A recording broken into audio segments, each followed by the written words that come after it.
Hello, everybody, and welcome to the Homewrecker podcast.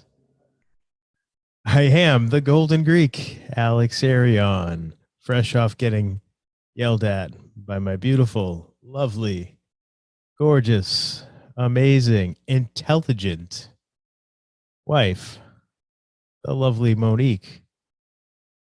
Hi, Monique. Salutations. How are you? I'm wonderful after getting yelled at. It's not my fault you got yelled at.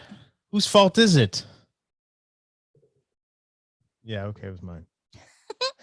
So, yeah, we're trying this again now. Just tried to do the show open and I screwed it up royally. So this is take whatever by now. Who knows?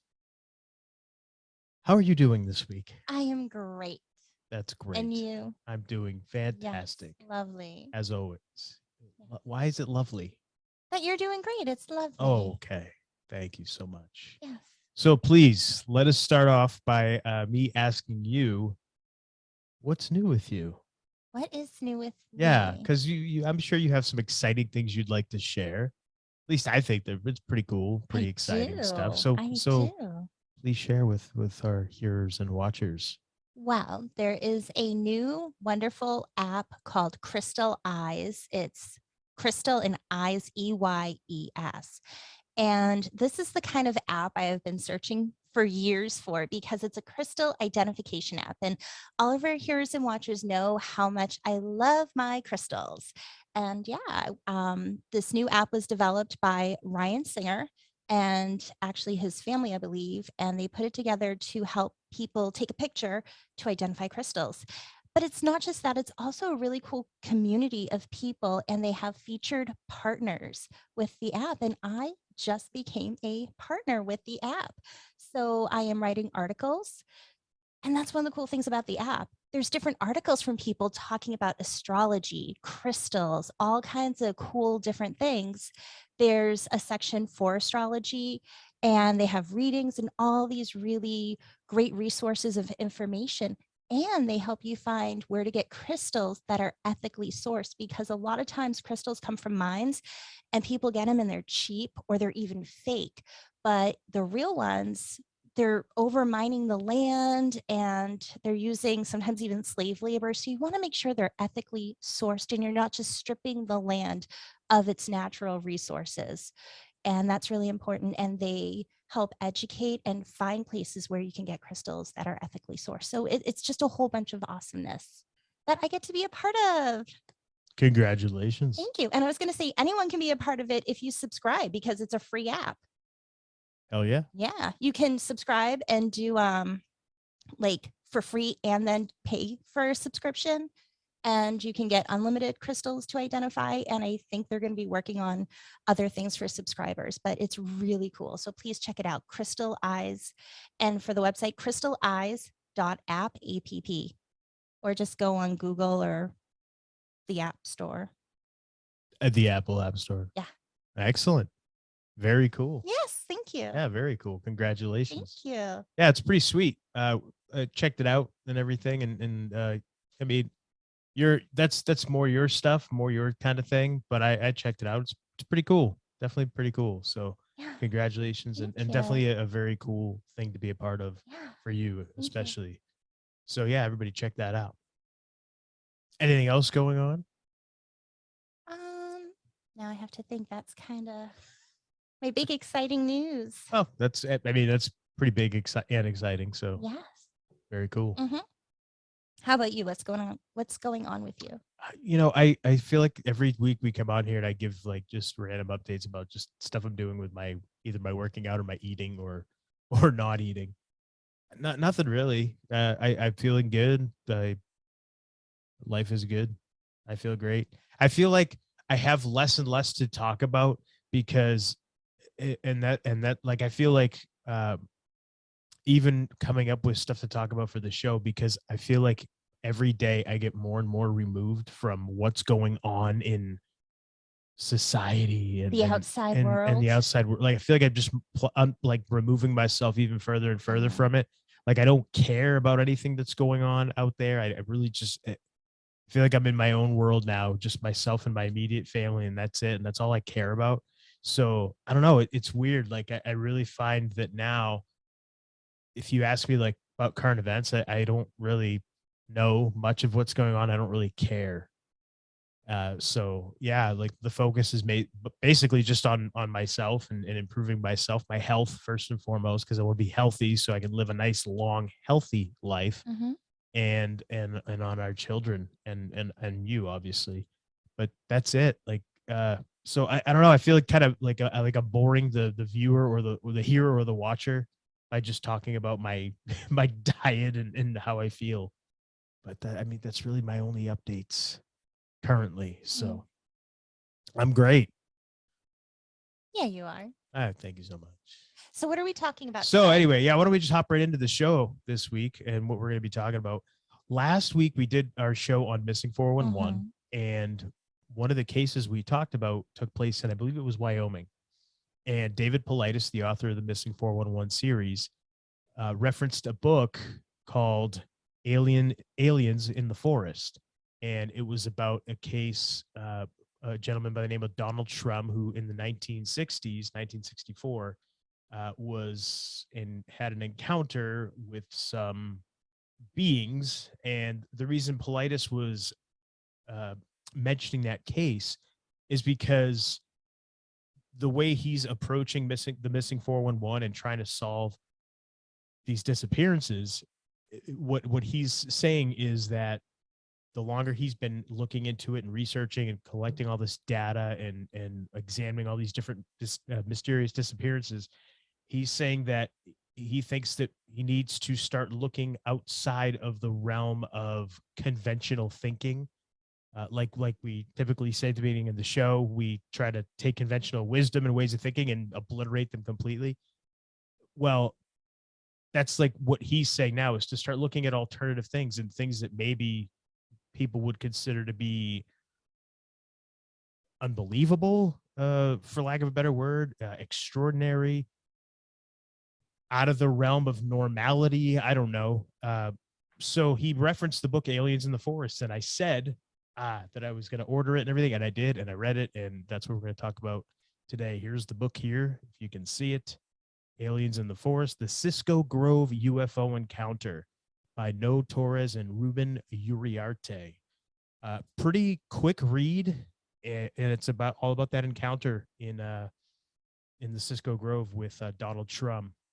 So we're going to talk about it All right. because I thought it was pretty fascinating. We spoke about it a little bit before, but I didn't give you too many of the details because I figured we'll kind of talk about it here, Mhm. and you can ask questions, and I can tell you what I the information that I gathered from this reading the book Yeah. and this man's story. As you're talking, like my mind is like thinking of all the things that you told me about, and my Yeah, mind's kind of going in all these different places. So cool. yeah. Yeah, and I've obviously had some time to think about it too, and just a couple of different things that pop into my mind. We're probably on the same page with a lot of this stuff. We typically are I know I a like lot of want to jump in and times. talk about it right now. I'm like, oh, I need to wait for you to set it up first. All right, I'll set it up. Well, I'll give like a brief rundown, and then we'll talk about different things. And I figure I'm not going to read from the book Mhm. really, unless I need to pull a quote or something like that. But I didn't mark anything in the book to read from. I think there's a lot of great illustrations in here, from Donald Shrum, and a lot of photographs of the actual area and the space where the encounter took place. So I definitely recommend picking this up. I think it's like $12 on Amazon or something like that. It wasn't expensive. And like I said, it's a quick read because the book itself is around 115 pages. And then the final 100 pages are a collection of interviews, initial reports that were done by NICAP, an appendix of other strange cases that are kind of similar in fashion. And that's all in the book. So a lot of pictures, like I said. I recommend checking it out if it's something that interests you. This is something that I told you I knew nothing about this encounter. I had never heard of it. Uh, It was not on so our radar. yeah, and I'm really surprised because apparently it's a famous case, and I'd never heard about it. from all the information that I gathered reading the book, the forwards, the afterwards, and those type of things that were in there, I guess there was a lot of, when the story initially came out in the 60s, because he immediately went out and kind of gave his account of what happened to the Air Force, and then he went to NICAP, which was like kind of the MUFON of the time, and it was put out there in various UFO journals and things like that, but a lot of the details were wrong. And he kept himself anonymous as well. Anytime he talked to anybody, he didn't want to release his identity for fear of repercussions of his job and essentially the community at the time in the 60s. You say you had an encounter like what I'm going to get into here, you probably would have gotten ridiculed back then. So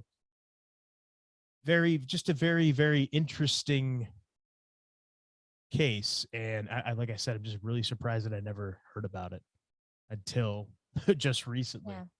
So you want to get into it? Do you got anything you want to ask or mention before I get into the story? I'll give like a quick So yeah, like accounting of. start kind of how this happened, where, when. So the Cisco Grove is it's in California, and Does it say where? Like southern, northern? Cisco Grove. Oh man, see, this is what stinks because I'm not familiar with the area or anything like that. So it's in the Sierra Nevada mountain range in the Tahoe National Forest of northeastern California. Northeastern. Okay. Northeastern. Yeah. So like that means nothing to me. Yeah, I know. If I say Cisco Grove, you're gonna be like, huh? Yeah, and that's kind of same here. I'm not. We're not from California. I visited California once. I've never been. Many years ago, thanks to you. And so yeah, I just knew California forest. That was all I knew. So that's where it is. Northeastern California. Again, pick up the book and it's all in there. They'll tell you all that. There's maps and everything. It's great. So what happened was this was 1964. This took place between September 4th and September 5th, 1964. And keep those dates in mind. And you'll bring up something about that later. And what happened was Donald Shrum and two of his friends, so 3 men total, went out into the woods to go on an overnight hunt. And they split up and they were within each other's eyesight. So they were far enough apart where they could, I guess they were doing like kind of a grid pattern and they were bow hunting. So they were kind of looking, hunting for whatever they were hunting for. And they split up and they had set up a camp, they'd set up a camp first and then they'd split up, but they were all within each other's eyesight. And then what happened was 2 of the gentlemen were kind of lower down on the mountain, and where Shrum was, he couldn't get down to where they were. He had to actually go kind of backtrack and go around to get to the spot down below where they were. So he briefly lost line of sight with them because he had to go around, and they knew that he was going to be going around and everything. And what happened was they lost eyesight. It started to get kind of dark, and he decided, what the hell with it. I can't see them anymore where they are. So I'm just going to set up temporary camp for the night here. And they were all experienced hunters. They'd all been out in the woods many, many times before. I believe Shrum was 25 years old at the time. And so what happened was he got himself a little area, a little camp that he set up for himself. And he was planning on staying up in a tree. Now, I'm not a hunter, so I guess this is a common thing where they'll set up and they'll just, you set up like a tree stand or whatever, but he didn't have that. He just found a tree that he was going to hop up in and just sit up there, and he was going to strap himself in and just sleep in the tree for that night. So, okay, cool. But that was his plan. And so what ended up happening was a couple hours went by, and I believe he thought it was around 9 o'clock in the evening, and he saw a light off in the distance kind of coming towards him, and he thought it was a helicopter. He thought, oh, my friends must have went and got help because they know that I got lost and I never made it back to camp. So he thought that it was the helicopter coming to get him. That's what he assumed. Now, in retrospect, he says himself in interviews and things that there's no way they would have been able to, go back to civilization and get help, and it wouldn't be back that quick. But him being out in the middle of nowhere, that's just where his mind went. That's what he thought. And I so mean, I feel like that's kind of a normal thought of, oh, I got separated, they got help.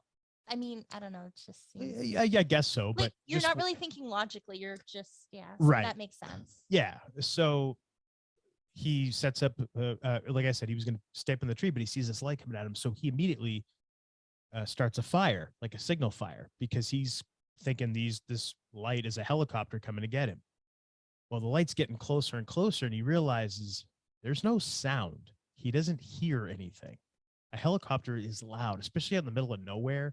You're out in the forest. It's quiet. All you're hearing really are the sounds of nature around you. You're removed from the city. You're not hearing cars. You're not hearing, fans, whatever. You're not hearing the city life, essentially.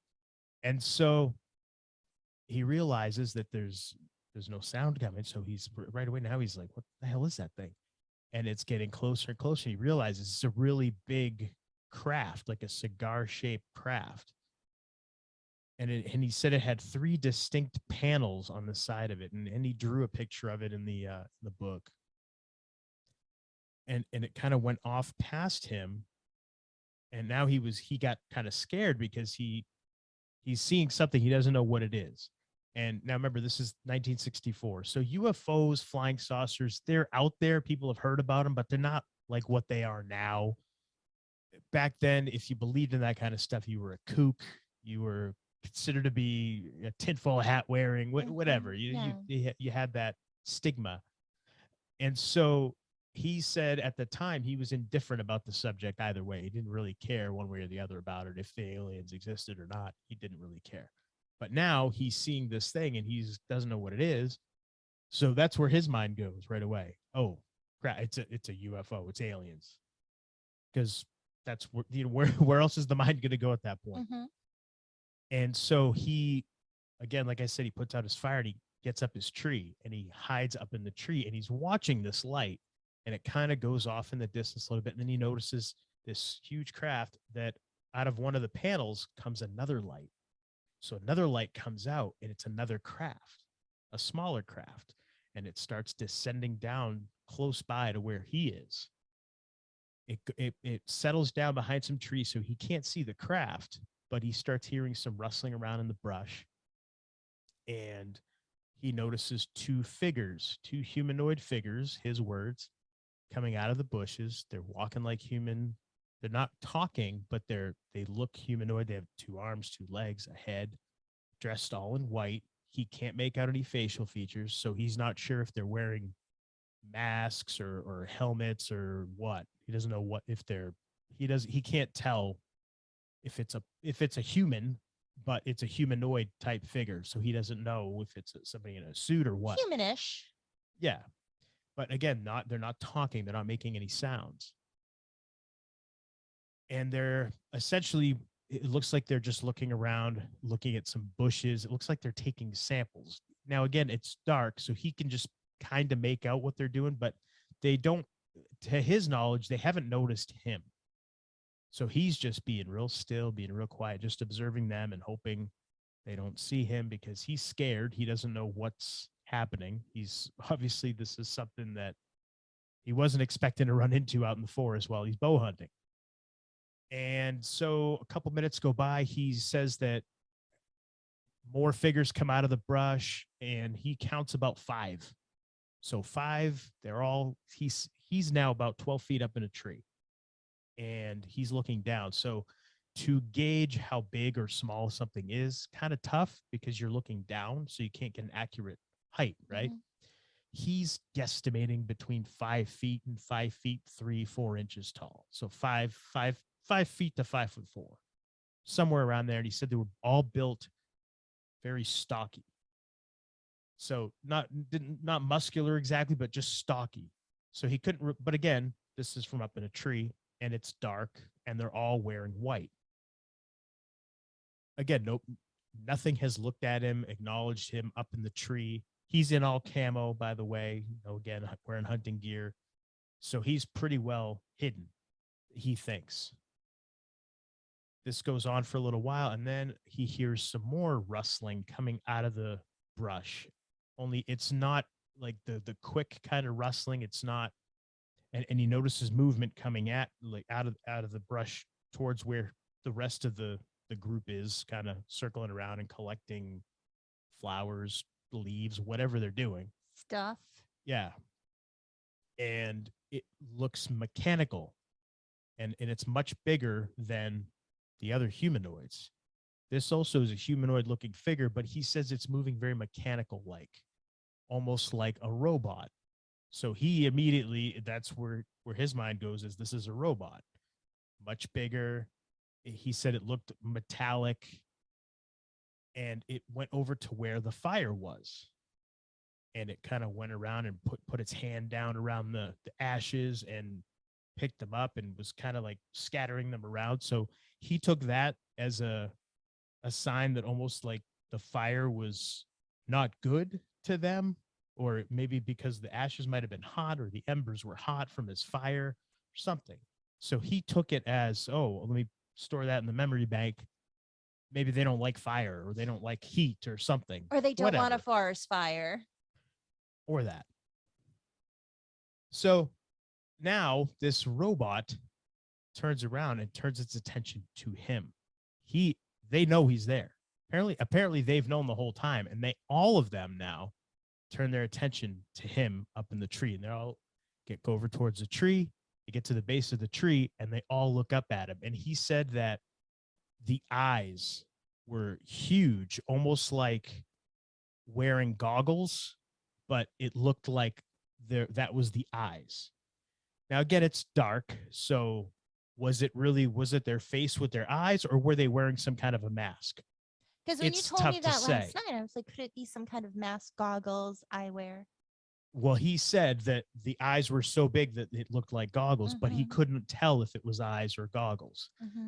What terrified him was when the robot looking thing looked up at him, the eyes glowed almost like the color of fire, like an orangey yellow, kind of like the color of fire is how he described it.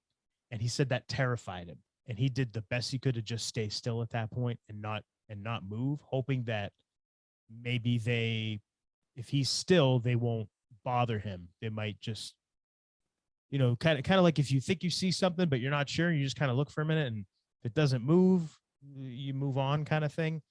Who knows? The guy's terrified at this point, though, which is understandable. You don't know what the hell's going on. So they kind of back away, and then the robot looking thing, the humanoids kind of back away, go about their business again, save two of them. Two of them stick around with the robot. And he said that he feels like they were communicating back and forth with weird, like chirping kind of sounds. And he wasn't sure if it was coming from the robot or the humanoids, but they were communicating back and forth in some way. And he said that the robot looked away at the direction of where the ship was, where the smaller ship was. And the bigger ship, by the way, is still visible off in the distance in the air, in the sky. So it's still kind of hovering around there and in his eyesight, but it's far enough away that it's not like close.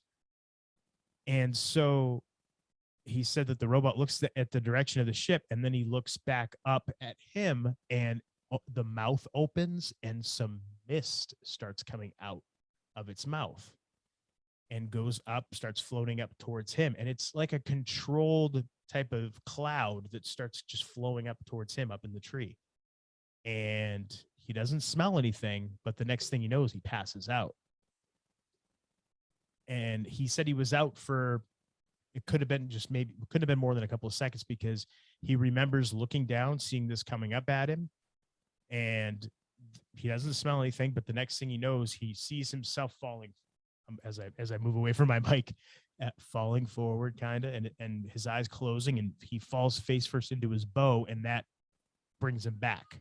So he's like kind of starting to black out, but then he comes to real quick, and then he starts dry heaving like crazy.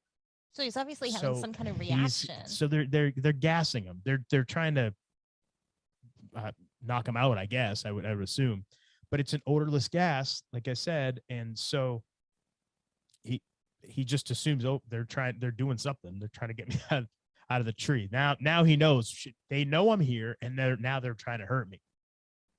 So he now goes into survival mode, obviously, as you would think anybody would. So he takes his arrow, he pulls back as far as he can, and he's got a 60-pound bow. Now, I know nothing about hunting, but they did a pretty good job of describing it in the book. He pulls back with the bow and lets go and nails the robot thing right in the chest. And he said it was metallic because it sparked when the arrowhead hit it, and it also knocked it back about 4 or 5 feet. It kind of staggered back. Didn't knock it down, but he staggered it back. And then it kind of went back even more on its own. And the two humanoids also backed off about 25, 30 feet away from the tree. So he obviously, he did enough to let them know, oh shit, this guy's armed or whatever. He took another 2 shots with the arrow at the robot. Same thing. He hit the robot, but their arrowheads, and it bounced off it, but it would spark each time. He noticed one of the arrows that he shot deflected off and went off into a bush, and he made a mental note of where it went, and he saw it and heard it where it landed. I bring that up because it's going to be a point later in the story. So now he's bought himself some time, but he's shot all his arrows. He's hoping that these things are going to go away. Well, they don't. They come back. It just deters them for a little bit. Now they come back. He says he's getting the feeling almost like they're curious. Like, what's this? Like, oh, what's this guy doing? What was that he just did? Who knows? Again, who knows? So they come back to him again. The 2 humanoids now start to try to climb the tree. So as they start to climb the tree, he starts shaking the tree, and that gets them off. So they're kind of bewildered by the movement of the tree and the shaking of the tree. Again, this is the way he's describing it. And so they would back off for a few feet, they'd back off a few feet, wait a few minutes, and then try again. And he would just shake the tree. And this went on for a good 35, 40 minutes. And then the robot comes back, and again, more gasses him again, and he blacks out quickly, but comes to again, starts dry heaving. So now he's like, okay, that gas wasn't a one-time thing. This is something they're going to keep hitting me with. So now he takes his belt. He's wearing his belt. He loosens it all the way to the final loop, and he kind of loops himself around the tree. So he ties himself around the tree, and he's got his belt on. So he's kind of belted to the tree to keep himself up from falling. The little dudes try to climb up again. He shakes a tree. They gas him again. He passes out, comes to, he's dry heaving. They're coming up the tree. He shakes the tree. This goes on for a couple hours.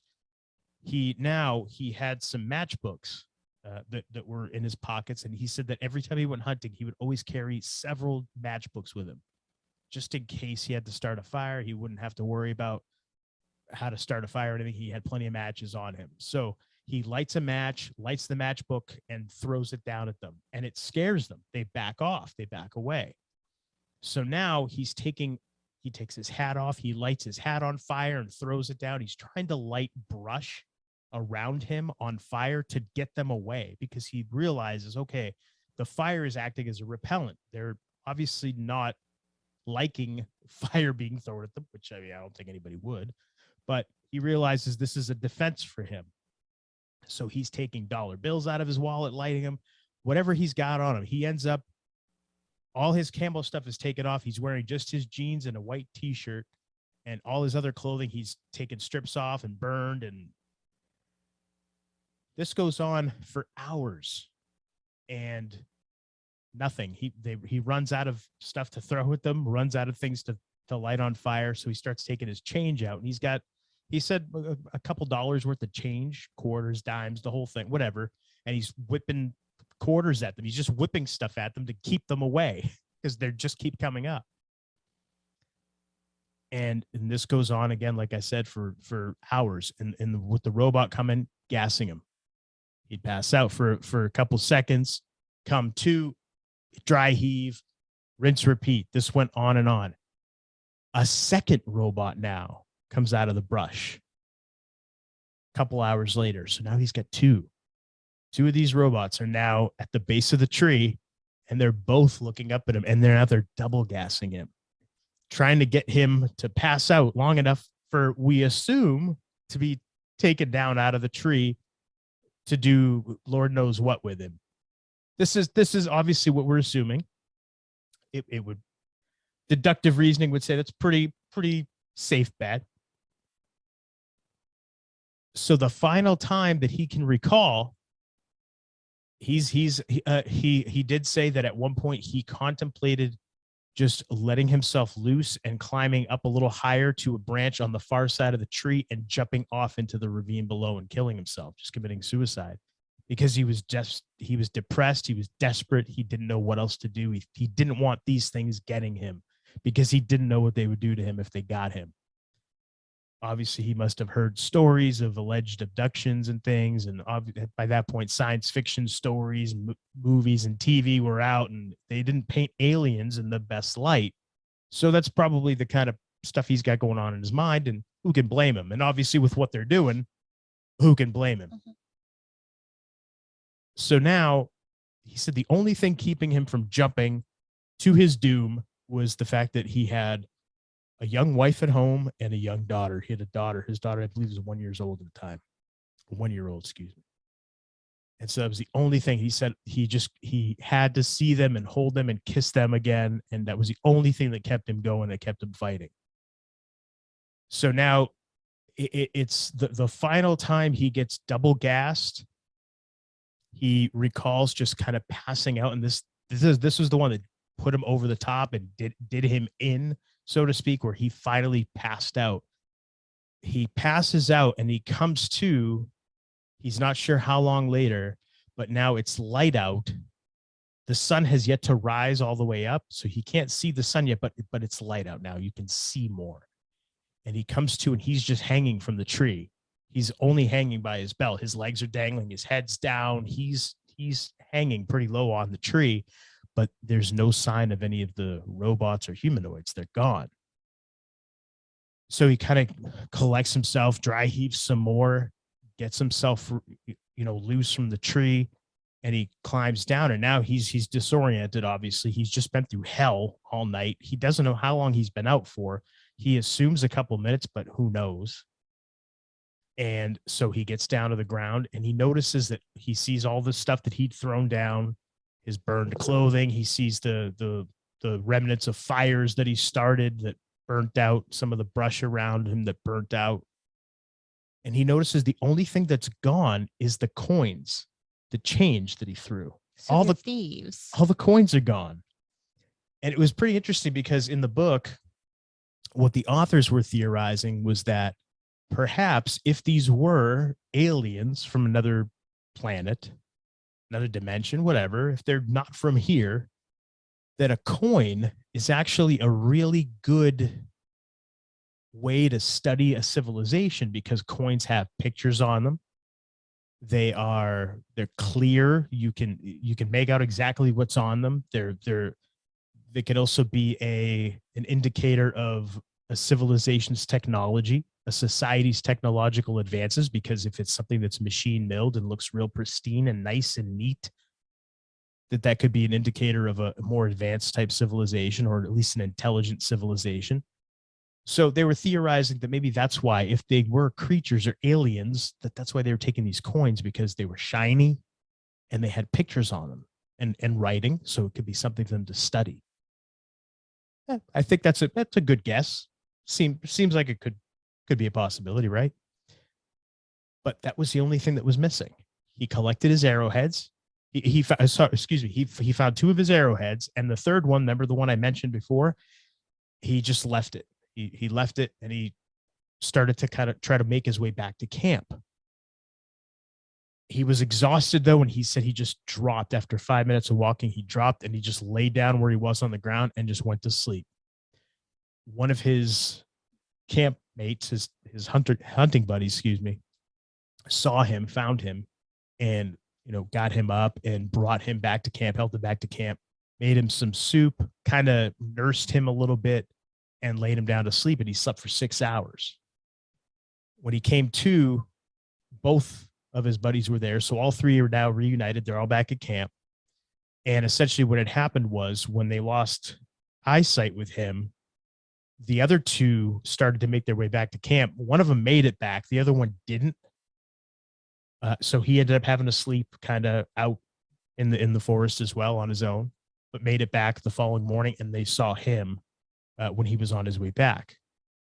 So the one that stayed out in the forest saw what he thought was a meteor or a shining star or shooting star, excuse me. But he thought it was odd because it was moving so slow. And he mentioned this to Donald, who was now kind of coming to after waking up. And his buddies said they knew he'd been through something because he just looked out of it. He looked bewildered. He looked just exhausted. He had Rough obviously been night. through something. Yeah, obviously been through some kind of ordeal, but he hadn't communicated that to them yet, what he'd gone through. So he tells them exactly what he went through, lays it all out to them. And they both, one of the gentlemen was never interviewed. He didn't want any publicity at all. The other one didn't really give a lot of interviews, but he would answer questions if a journalist would contact him or whatever. And he said, yeah, you could tell, obviously he went through something, and we believed him right away because the gentleman, his friend that would talk and was open to talking, is the one that saw the shooting star meteor that was moving really slow. And he said that he must have seen that craft. That must be what he saw because of how it just moved so slow. And I apologize, I'm going to backtrack actually to the Shrum encounter. He said that when the second robot came out through the brush, he watched as the main craft went from one position in the sky, kind of hovering, and shot up really quick instantly to a much higher position in the sky, almost like it was much further away, but almost like now that it was so far up, it could see better, perhaps. He's, again, theorized that he doesn't know, but this is what he observed. So I forgot to mention that to you. But the buddy, now back to the buddy the next day, he believes him completely because he says, I saw that must be what I saw. So I know he's got to be telling you, I saw it. So that must be what it was. So they get him back home.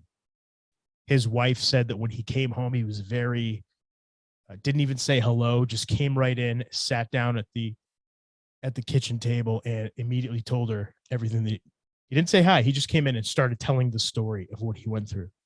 And essentially, based on everything that she said about the way he was acting and everything, sounded like he was in shock, which understandable. Her father, his wife's father, so Donald Trump's father-in-law, was a retired Air Force general, I believe. He was pretty high up there.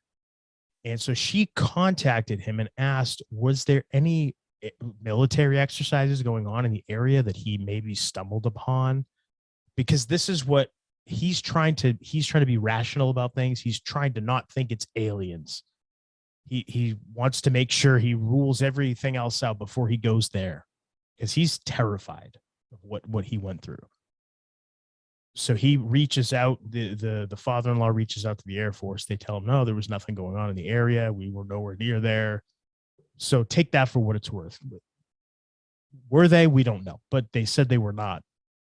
So they were concerned about possible radiation sickness, because if he was exposed to a UFO, the stories were, and one of his Air Force buddies, one of the things was radiation sickness. Is he going to get sick? So for the next couple of weeks, they were terrified that he's going to get radiation poisoning, and he's going to start to show the symptoms of it. So they kept a close eye on him. Thankfully, he didn't experience any of that, but it was a very stressful couple of weeks for he and his wife. Now, this gentleman, Donald Trump, pretty respectable kind of guy, again, 25-year-old, but already married with a wife, a young girl at home, and had a pretty good job. He was working on missiles, building missiles for and the company he worked for had a contract with the Air Force. So they're not going to let just anybody get that job, right? I mean, if you try to get a job in defense contracting or anything like that, especially nowadays, you got to pass a pretty solid background check and that kind of thing. So he had a decent job. doing a relatively important job, right? So comes from that background. So he wants to get his story out, but he wants to be anonymous about it. He doesn't want to lose his job. So he contacts the Air Force and says, I'd like to tell you what happened to me, because he knew that they were the government entity that was tasked with investigating UFOs at the time. So he contacts them and tells them there's his story. He and his wife go to the outside of a military base to meet up with two representatives from the Air Force. They met in a house, or they describe it as a house, a residence right off base. But the way they describe it was, it looked almost like a movie set, because they walked into the house and it was very just bare. There was no pictures anywhere. There was no, like, you go into somebody's house, the walls are painted, they got knickknacks on the walls, pictures on the walls. Essentially your home kind of becomes an extension of your personality, right? Well, this house had none of that, no personality whatsoever. It looked like it was just kind of thrown up. Had a very bland kitchen and a kitchen table, and that's where they sat, was in the kitchen. And they had a little reel tape recorder set up on the table, and they asked him questions about his encounter. They said that the two representatives from the Air Force were very condescending, were very almost didn't believe him, kind of in the way they were talking to him. You could tell that they were being very dismissive of him.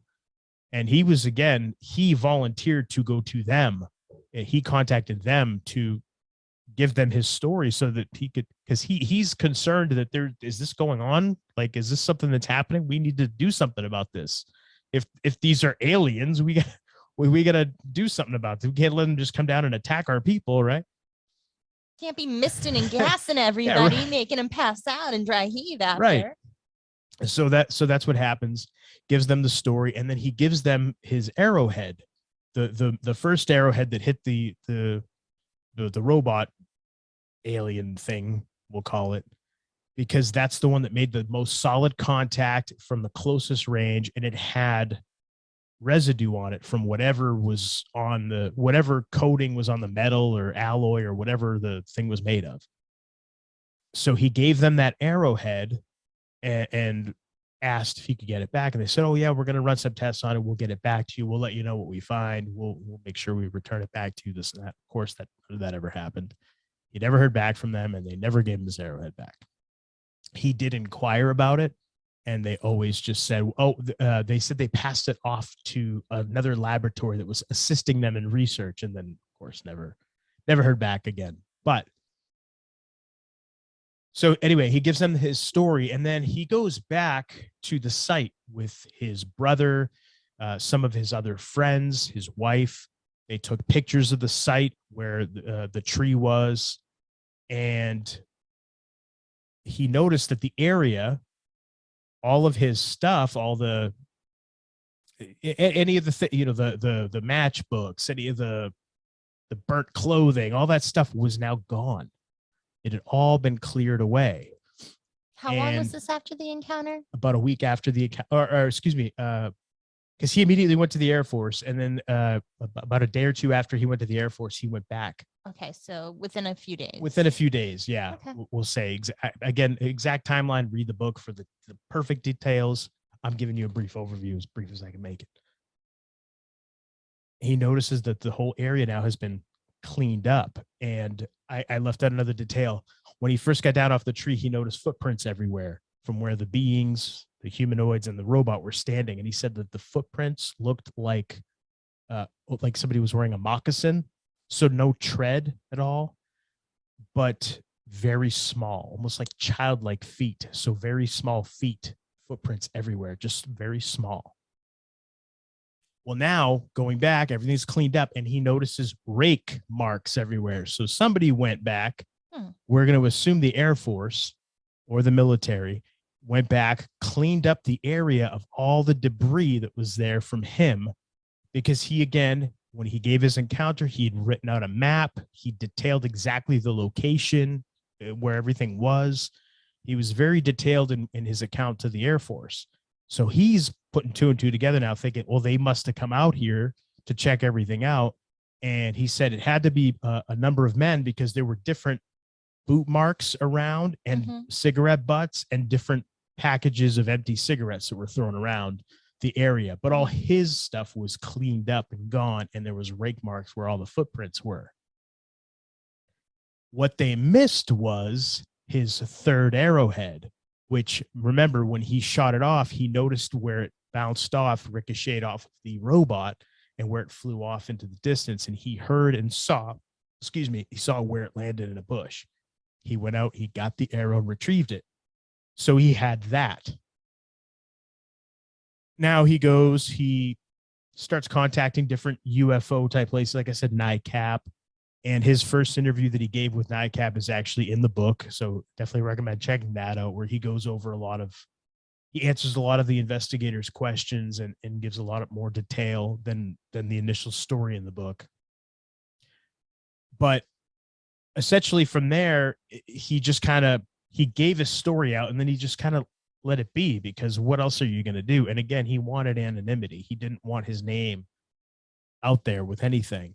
A couple of different outlets that put out his story, like I said, got a lot of his details wrong. They described the humanoids as floating in the air and shooting things at him, which he said never happened. And they didn't move like that. They moved like humans. But again, sensationalistic writing. You got to make things. I mean, as if this isn't sensational enough as it is, right? They got to add these crazy details in there. And apparently they did some recreations for television and shows and things like that, but all stuff that he had no part of. And all of it was a gross misrepresentation of what actually happened to him in his own words. So that's essentially where we're at. I think it was he was anonymous until 2005.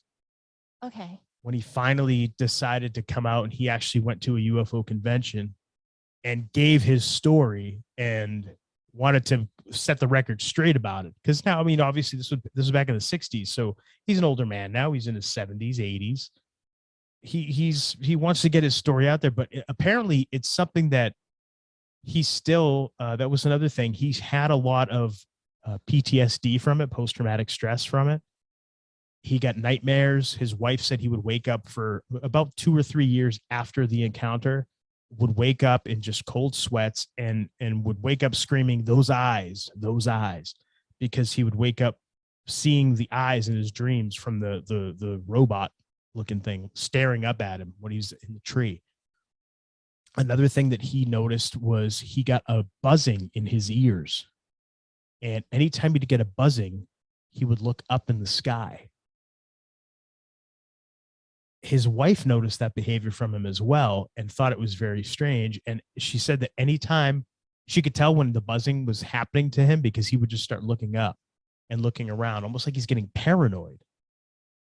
And they said that one time they went camping out in the woods with the family of the guy who saw the light with him, one of his hunter friends that was with him on the initial night of the encounter.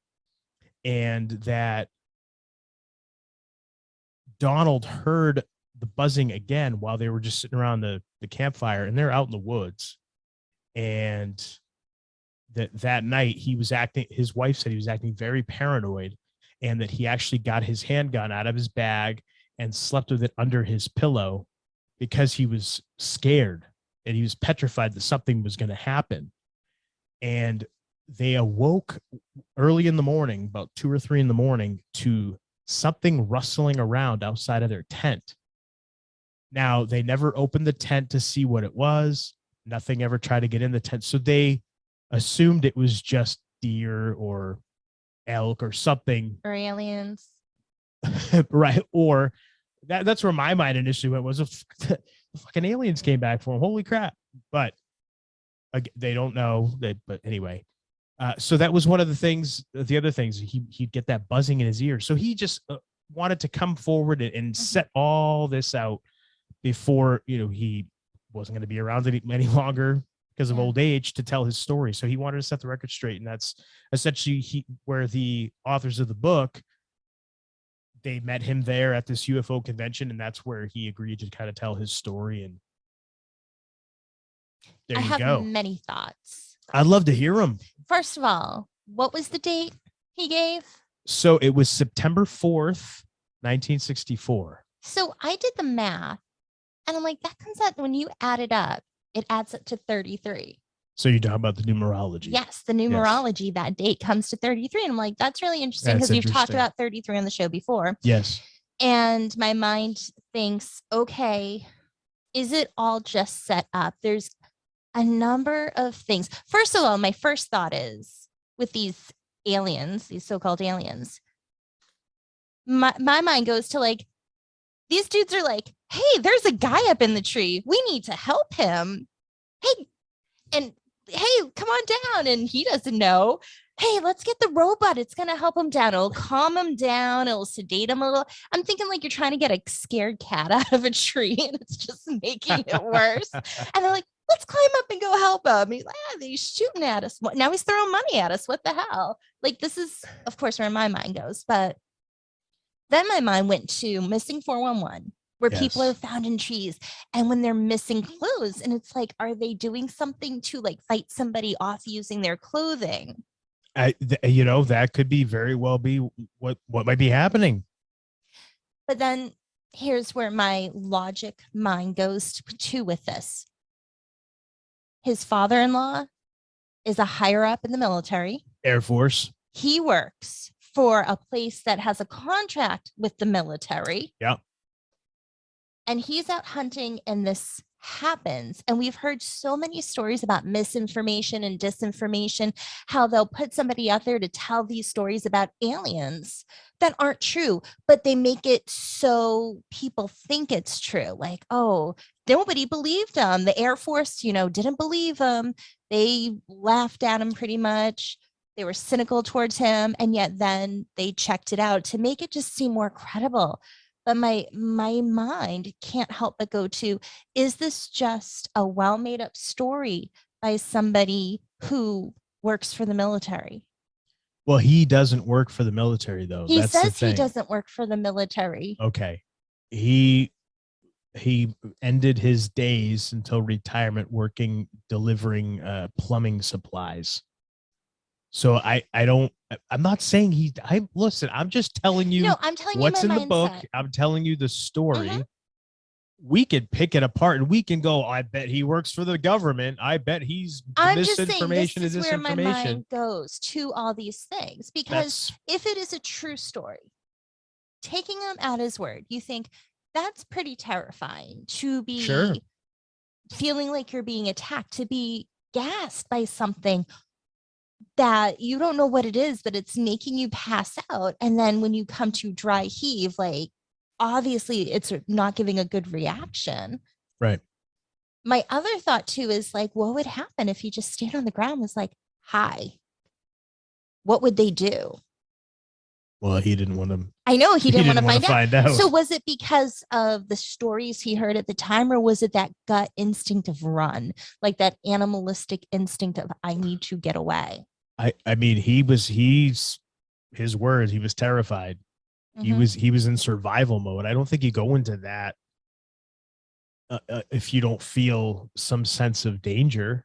Mm-hmm. No, he obviously felt threatened. Yeah. So, but is it because you saw something come down, you think it's an alien, and you don't want to get probed because of the stories you heard? Oh, I don't know if the probing stories were out yet. I know, but I'm just trying to give an example of the mindset. Right. Is it because of what you think it is and the negative stories that you've heard, or is it because you get that true feeling inside that tells you get the fuck out of here or do what you have to do, fight or flight? So I'm just, again, where my mind goes, the way I'm thinking with this story.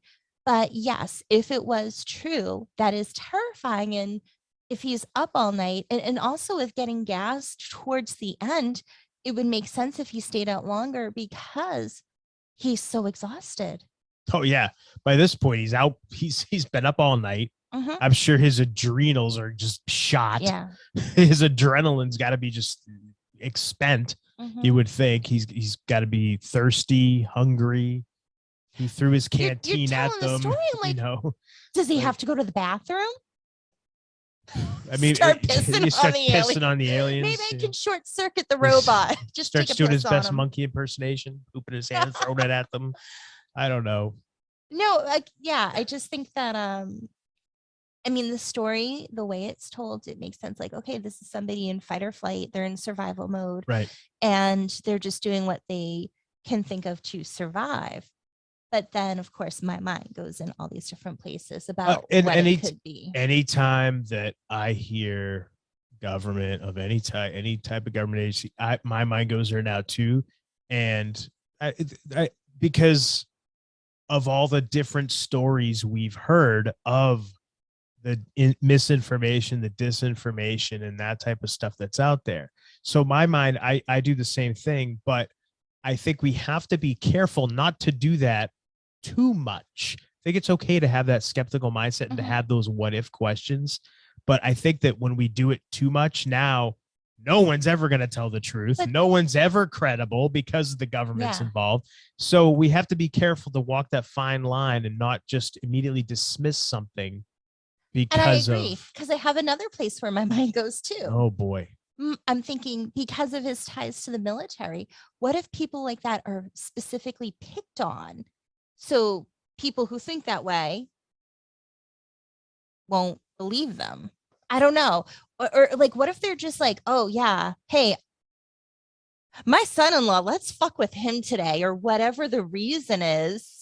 Is it somebody where you have close enough ties to where they can monitor you, keep an eye on you, see what you say, how you're acting, things like that? Are they testing something? I don't know. Again, my mind goes everywhere. Okay. So with that mindset or going based off of that theory, then that would mean that the Air Force or the secret government project or whatever, because this guy works for a military contractor, they knew where he was going to be in the woods. They knew he'd get separated from his friends and end up by himself up on the top of a mountain away from his friends. If they were watching him, they would know. Right. And they sent this craft out and all that just to his location.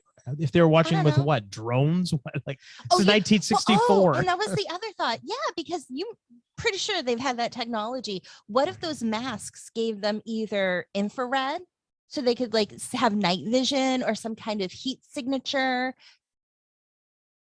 It makes me wonder, those goggles. Listen, I'm not saying it's impossible. Was it technology they were wearing? It could, that could be all it was, is the government just fucking with this guy. That could be it. But this guy, I tend to think that what he's telling is true for him. He never said aliens or UFO, or he just said he doesn't know, but he wasn't gonna let them take him. Did you tell me he also got hypnotized? He did. Okay. He went to regression hypnosis. That's right. I can't believe I forgot to mention that. Well, I'm like, especially was that a different story? No, it was the story. He got regressed because when he was giving his story to the NICAP and the MUFON and the different UFO investigators, a lot of them were saying you probably got taken and they did tests on you and whatever else, and then they put you back up in the tree. And that's where you came to. Because that's not horrifying. Missing time and that kind of thing. That's what they were theorizing, because that's at the time what the stories they're hearing from people, right? So he, of course, this is obviously terrifying the guy because he doesn't know what happened. So he agreed to be regressed and hypnotized to find out if he could find out what happened during that time that he was out, because he wasn't sure, again, how long he was out for.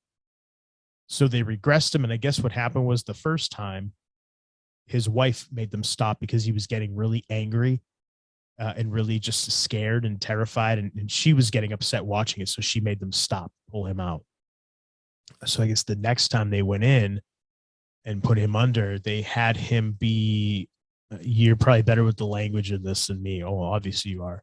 he's essentially like watching, So observing as if he's watching what an took place objective on. observer. Yeah, they said pretend you're watching on TV Mhm. and just lay out what happened. Because when you regress, you could either be like first person, so you're experiencing it as you are in that first person And I way. think that's what it was the first time around. Or as an objective observer, whether you're watching from a distance, like it's on a screen and you're somewhere else just watching it. There's different ways you can set it up for people to view it. So yeah, that's how they did it the next time around. And all his entire, everything that he relayed consciously, he remembered everything. The only major detail that he recalled under hypnosis was the size of the craft, and just that it was enormous, much bigger when he was reliving it through hypnosis. And he realized just how big it was, the initial craft.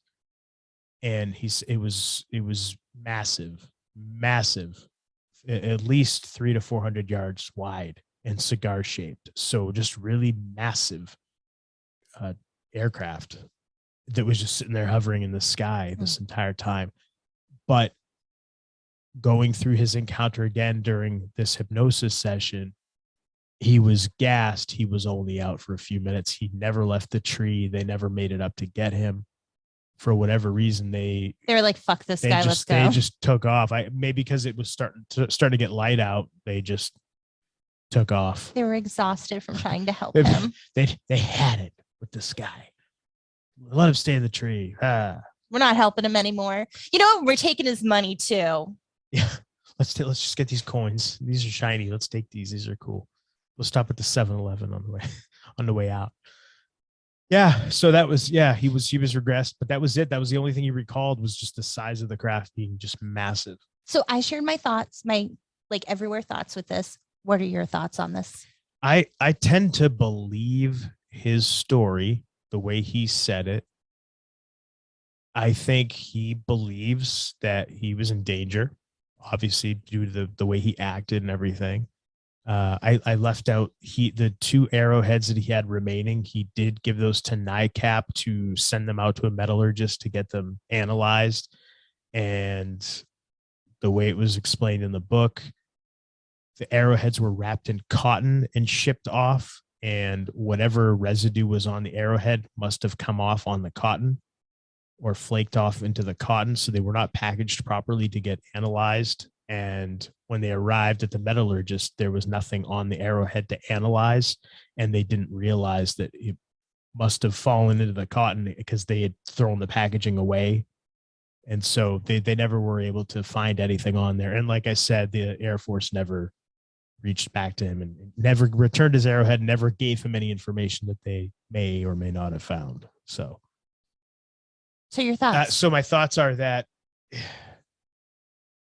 I don't know. Was it aliens from another world? I don't know. It's so hard to say. That's the thing. I change my mind on this stuff all the time. Well, I'll hear a different story and I'll try to rationalize it and try to figure it out based on what I'm thinking at the time.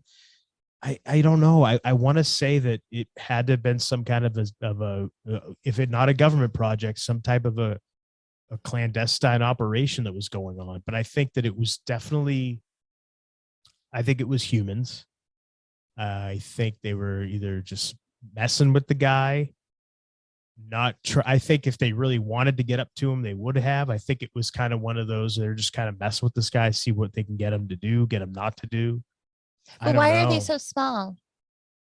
Well, again, this is his perception from where he is. But he said even the footprints were. He's guessing. Yeah, well, again, but he's got no photographic evidence of that. All he has is rake marks on the ground. Yeah. So he said that that's what he saw when he came out of the tree, but he came out of the tree, remember, being up all night, being gassed several times, and being hungry, tired, terrified, exhausted, probably delirious. So were they that small really? Is that just what his perception was when he came out of the tree? I don't know. So I can explain that away in my mind that way, just taking all that kind of stuff into account. So I don't know. if I had to put money on it, I'd say probably some kind of clandestine operation that was going on with probably a military contractor of some kind, and they were just doing something in the area, and yeah, they saw the guy up in the tree and started to fuck with him. Or, hey, there's a guy in the tree. We should help him. Or, hey, maybe let's help this guy in the tree. And maybe they couldn't talk through their masks or whatever they were wearing. Maybe they couldn't. I was thinking, maybe if it was some kind of gear they were testing out and they can't. Or what if they're communicating to each other? Like they have like speakers and like microphones. A headset or something. Yeah, and maybe so they can talk to each other, but all that you hear outside, if you're not is set like in the setup, you hear like that noise. You hear like that noise. Yeah, like the the chirping and whatever. It could be. Was it aliens from Mars or Venus? I don't think so. But I'm also not going to say it wasn't, because I don't know. What do you think? So that's the Cisco Grove UFO Encounter. Yeah.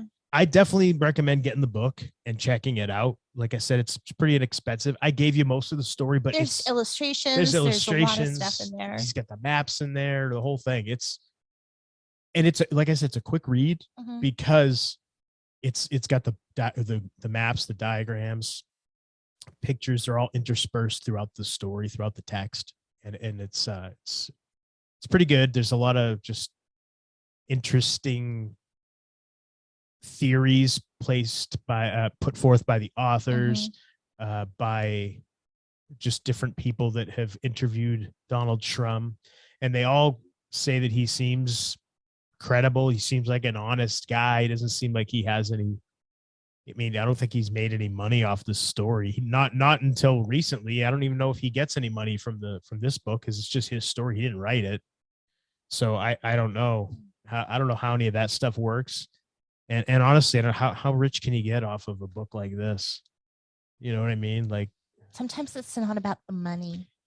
That's true too, but I think also just the fact that he remained anonymous this whole time, wanting to remain anonymous until 2005. That's what is that? 50 years, almost 50 years after the fact.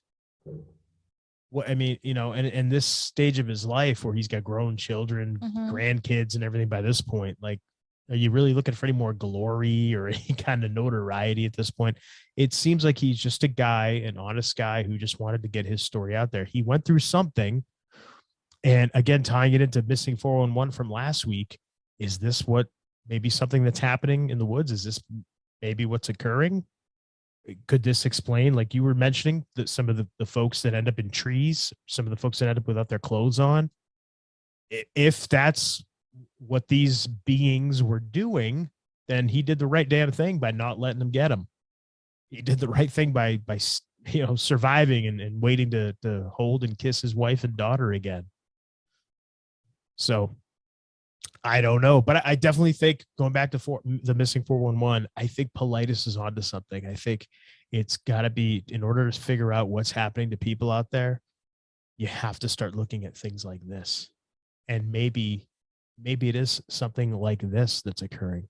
Maybe it's not some type of a natural, unknown or unseen predator in the wild. Maybe it is. But maybe it is something perhaps otherworldly, perhaps some type of a clandestine operation, some kind of secretive thing. I don't know, but I think it's definitely something to consider. All right. And with that, let us know what you think. Sure. Yeah, your thoughts on this. Yeah, we'd love to hear from you.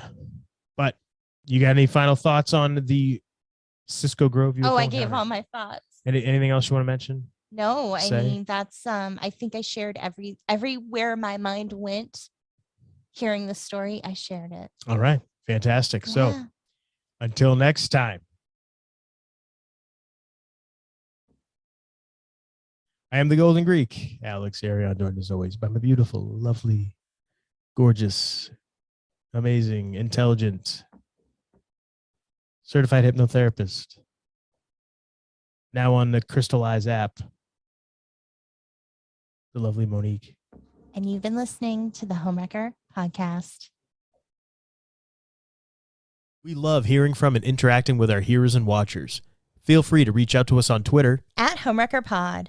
You can also visit our website, homewreckerpodcast.com. where you can check out past episodes and pick up some Homewrecker podcast gear from our online store. Also, if you haven't already, please hit the subscribe or follow button wherever you're hearing or watching our show. That way you can be notified whenever a new episode drops. We're on all major podcasting platforms, and you can check out the video versions of our show at YouTube and Brighteon. You can also find Monique in a few places online as well. I'm on Twitter @_Monique Giselle_. If you're interested in a tarot reading, organite, incense, candles, and other cool things, you can go to my website, tarotbymonique.com. Or if you're interested in hypnotherapy, you can go to understandingshypnosis.com to schedule a free 20-minute consult. And follow me on Twitter @MoniquePCHT. And Alex, how can people find you?